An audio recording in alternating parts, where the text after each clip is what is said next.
Guys, good morning guys. Magluluto tayo ngayon ng ginataang tulingan.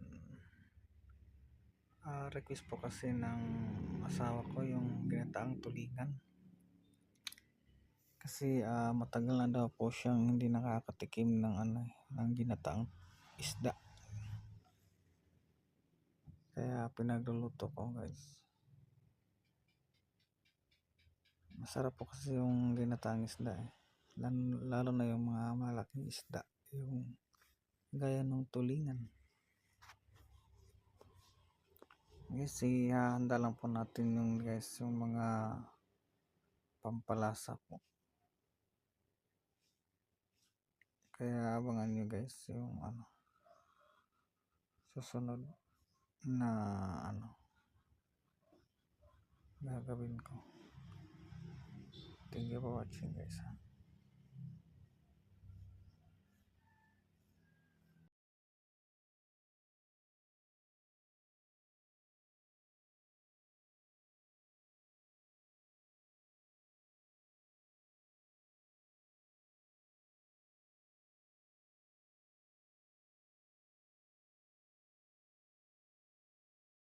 A few moments later.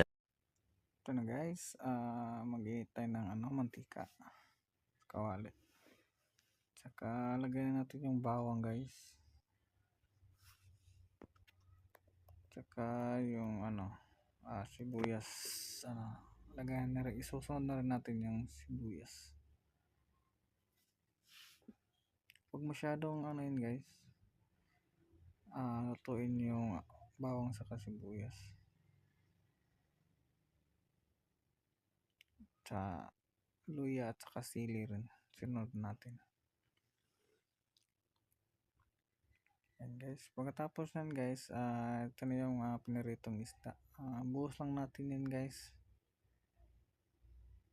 Tapos lagay na natin yung ibang mga yung ibang pampalasa. Lagay natin ng suka, konti lang. Depende sa inyo guys kung gusto nyo masim-masim. Tsaka konting tubig. Tsaka lagay na rin natin yung gata guys. Ayan. Gata. Tsaka lagyan natin guys. Konting asin guys. Kasi maalat na yung pinirito natin. Tsaka pampalasa. Magic sarap. And guys, pakuluin lang natin guys ng mga 30 minutes. Huwag niyo masyadong lakasan yung apoy guys. Hinaan nyo lang guys. A few moments later. Ayun guys, ito na yung ulam natin. Natin na. Ayun, sarap yan guys. Tignan natin guys. Yung natin. Ayun guys, mamantika ko guys. Tignan natin yung ulo ng slime ko natin guys. Kasi sarap yung ulo. Ayun. Napakasarap guys. Mataka ko sa kanin. Tignan natin guys. Ayun guys. Ayun guys, titikman natin yung luto natin.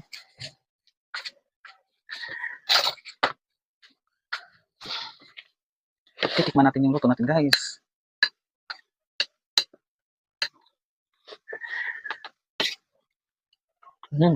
Sarap guys. Nire-request kasi ito ng ko eh. Ng misis ko. Kasi matagal na daw siyang hindi nakakain ng ginataang isda. Ayun. Pinagluto ko. Thank you for watching guys. Please like and share sa mga video ko po para kahit paano po makilala po tayo ni Mita guys. Thank you sa inyong lahat guys. Good morning and God bless everyone.